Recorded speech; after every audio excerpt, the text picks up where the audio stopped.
Well, we hear it every election cycle. Voters consistently list the economy as one of the top issues driving them to the polls. President-elect Donald Trump has already laid out some of his economic proposals, and that includes extending the 2017 tax cuts. He's also proposed lowering the corporate tax rate to as low as 15% and eliminating taxes on tips and overtime pay. Trump's suggested that those costs could be offset with tariffs on foreign imports.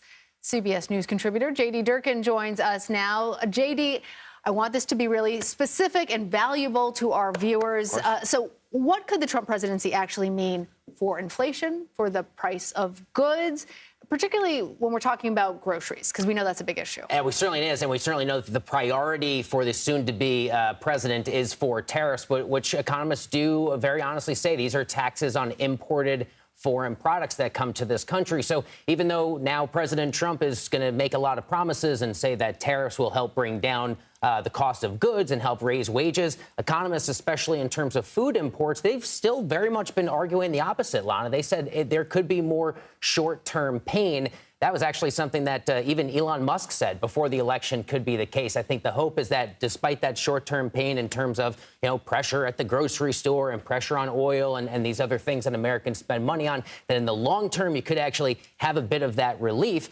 But that's why we had those 23 Nobel laureates come out before the election and said when we compare the economic plans between Harris and Trump, it's Harris's plan that would be better for federal deficits and better for inflation, especially for that short-term pressure. So don't expect that your grocery prices are going to go down anytime soon, especially if you're buying avocados from any place other than California. Listen, we've had this conversation for years. When is pricing going to drop back to the 2019 levels? It's unfortunately likely a thing of the past. All right. Well, let's ask this question. What if you're looking to buy a home? Because we know that that's also been a concern for people. What's going to happen to mortgage rates? It is going to take a while. I mean, if we go back to the last 20, 25 years, we had a 7% 30-year fixed rate mortgage all the way back in 2001. It wasn't until 2020 when we had that level effectively fall down to 3%. I looked at the number today. It's at 7.3%. So even as we have the central bank in good faith lowering short-term interest rates because overall inflation's gotten down to 2%, this is the most stubborn of those economic indicators to fall. So,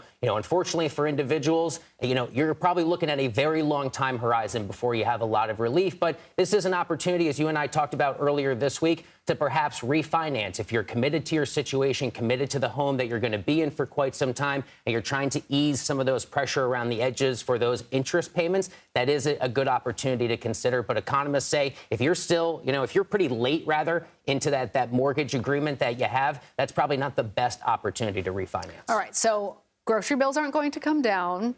The cheap goods that you're buying on Amazon, if they're coming from a foreign country, are probably going to go up. You're not going to see any relief when it comes to the housing market anytime soon, but maybe middle-class Americans will have some relief when we're talking about the extension of those 2017 tax cuts. And we look back at 2017, and there were a lot of working-class Americans, and they were thrilled with the fact to say, started in February of 2018, after those Trump tax cuts passed, I did see that relief. Many people have argued, well, maybe the 2017 Trump tax cuts disproportionately affected or benefited the wealthiest Americans. But we also want to keep our eyes on that corporate tax rate overall, because that could help ease a lot of those pricing pressures on the goods and services that you and I are buying in the day-to-day economy. They used to be as high as 35%. Trump lowered them to 21%. He now wants to bring that corporate tax rate down to 15%.